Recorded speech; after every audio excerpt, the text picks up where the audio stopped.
Coming up next, from San Fran Freak Show, the Savage Nation, from Talk 910 KNEW. The fusion of entertainment and enlightenment.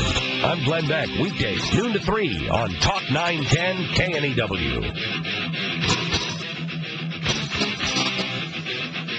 KNEW. Warning. The Michael Savage Show contains adult language, adult content, psychological nudity. Listener discretion is advised.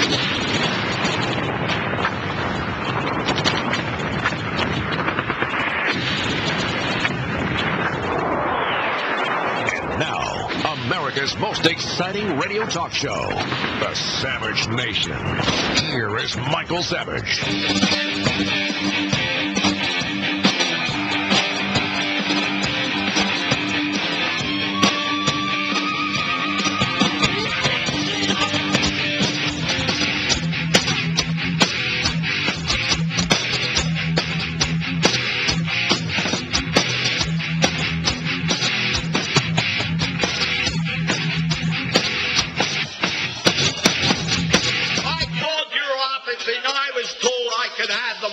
To speak.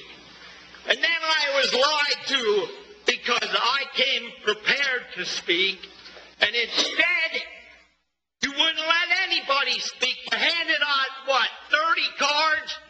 Well, I got news for you. That you and your cronies in the government do this kind of stuff all the time. Well...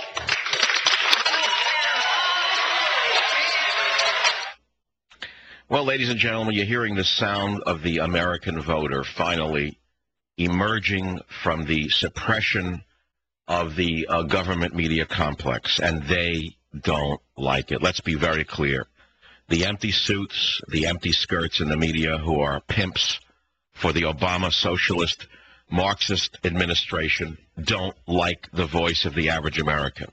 What they want are the pre-assigned tickets given to the pre-assigned selected people, the children, in other words, at the so-called town hall meetings that Obama has specialized in to pull the wool over the eyes of the American people. The wool is being pulled back from the eyes of the American people. Nancy Pelosi is calling them, what was the name she used? I forgot her. Un-American. Several of the un-American congressmen are calling the people un-American. In fact, the more un-American the congressman and senator, the more they call the names of the actual people.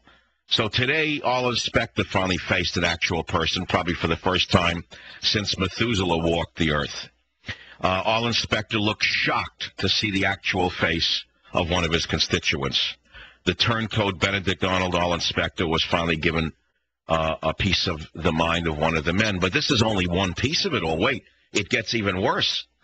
MSNBC, as you well know, is a front for the Obama administration, owing to the fact that Mr. Immelt of General Electric, who owns NBC and owns MSNBC and God knows whatever else, did a deal with the devil. The devil being the Obama administration, where the Obama administration, according to what I read 3 months ago, agreed to grant General Electric trillions of dollars in so-called clean energy projects around the world in exchange for, let us say, unfair treatment by NBC and MSNBC, meaning turning Obama into the god that he is not. And consequently, MSNBC, the puppets on MSNBC, have become an embarrassment even to liberals in the media.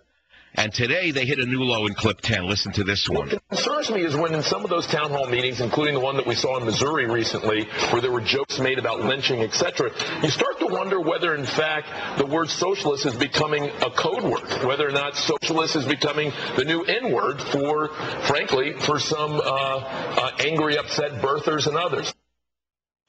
Well, I don't know whether Carlos Watson, whoever he may be, will be banned in England for creating inter-community tension. In fact, according to the rules in England, virtually every congressman and senator should be banned from traveling to England because every one of them, including Nancy Pelosi, is causing grave inter-community tension. But so far as I know, the Communist Socialist Labour government of England has not banned Nancy Pelosi. In fact, the Communist Socialist Labour government of England has not even banned Kim Jong-il, who has allegedly starved over 1 million of his own people. In fact, the Communist Socialist Labour government of England, who has banned Michael Savage from entering that country, that once great country, has not yet banned Ahmadinejad, who is a murderer, a torturer, and a rapist, according to people who have been jailed in Iran. Read the story and weep. But I'm still banned in England, and let me tell you something else. I wrote a preface, which I'm going to read you right now, because if I am not for myself, nobody will be. I have found out that I am alone in the media. Nobody will cover the story. But it is something out of the Nazi era or the Soviet era. Michael Savage has been found guilty without a trial, and I'm still banned in the UK. And I'm writing a book called Banned in the UK, which I will announce very shortly as available for sale. I'm almost finished with it. I've been killing myself this summer to tell my story because I am innocent and they're guilty, and I'm going to tell my story in my own way. I wrote a page over the weekend, August 8th, 2009. I'm going to read it to you. Tell me what you think of it. Preface to Banned in Britain. I've led a somewhat charmed life until now. With a few bumps, I finally hit a stone wall. The old stone walls of monarchic England. Our original oppressive ruler, now quasi-Marxist do-gooders fearing for their lives, picking on the innocent to protect the liberty of the guilty. Overrun by the insanity of their own policies of ultra-tolerance, they choose intolerance as a quick defense. The once proud British of Churchill, the victors in the Battle of Britain, where so many flowers of Cambridge and Oxford nobly sacrificed their lives, now reduced to broken flower pots of people ruling Britannia, overrun by people who hate them, hate their race, hate their whiteness.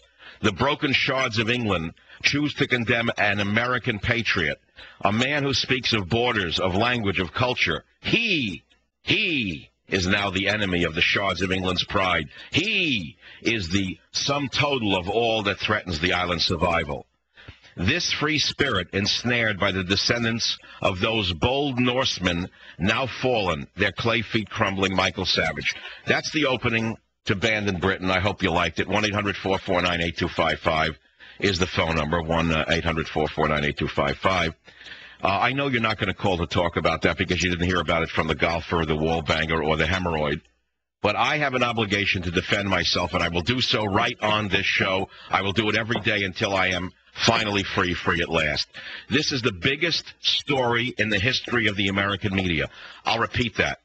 My story is the biggest story in the history of the American media, yet it has been covered up. And why do I say it's the biggest story?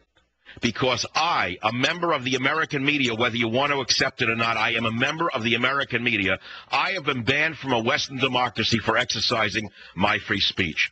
So when you hear the protesters around America being called Nazis, fascist, un-American, Ku Klux Klan members, a racist, etc., by all of the illiberal phonies like, well, I don't have to read their names. You know who they are. The entire left-wing cabal now running America like a Stalinist dictatorship. They are now condemning Americans for expressing their freedom of speech. But I, as a member of the American media, have been banned from the not Soviet Union, not from the ex-Nazi government of Adolf Hitler, but from the socialist friends of Barack Hussein Obama. And that's why I warn you that socialism is dangerous for children and other living things. Socialism is dangerous for children and other living things. It will crush the life out of you. It will crush the life out of your children. You'll be living not in a black and white movie, but in a still picture. A picture of an America that never existed, an America that was never supposed to exist. It will be a postage stamp of Poland in the 1950s before this fraudulent president of ours gets through with you unless you stop him. And stop him you have. Make no mistake about it. You, the American people, who are going out on your own to these town hall meetings and meeting the Politburo face-to-face, you have stopped the juggernaut of Obama's socialist noose that he was tightening around our necks, inch by inch, day by day. He was trying to strangle us and hang us from a tree. Obama was trying to lynch freedom in the United States of America. You can take those words to the bank. Obama was trying to lynch us from a tree. He wanted to pass not only socialized programs that are beyond anything anyone could imagine in so short a period of time, but he also wanted to take the greatest health care system the world has ever seen, despite all of its flaws, despite all of its excesses, despite all of the greed. It is still the best health care in the entire world. It is so wonderful that communists come here for operations. Communists fly to NYU. They fly to Cedars-Sinai in L.A. All the communist dictators of the world come here when they need surgery. They don't go to Cuba. They don't go to Canada. They don't go to the United Kingdom. They don't go to China. They don't go to North Korea. They don't go to all the models that Obama and his Leninist minions have built their programs upon. And yet, that wasn't good enough for the egomaniac Obama. He thought he would have a prize for his controllers in Mexico, that he would actually grant amnesty to 30 million illegal aliens, all in the first few months of the miraculous regime of Barack Hussein Obama. You derailed him. You stopped him dead. You stopped him cold. You sent Nancy Pelosi back to hiding in the little burg of San Francisco where nothing ever happens. The little quiet burg of San Francisco. The little provincial city of San Francisco. The little hideout on the hill. The little place where nothing ever happens. That is where Nancy is hiding. She has no town hall meetings prepared.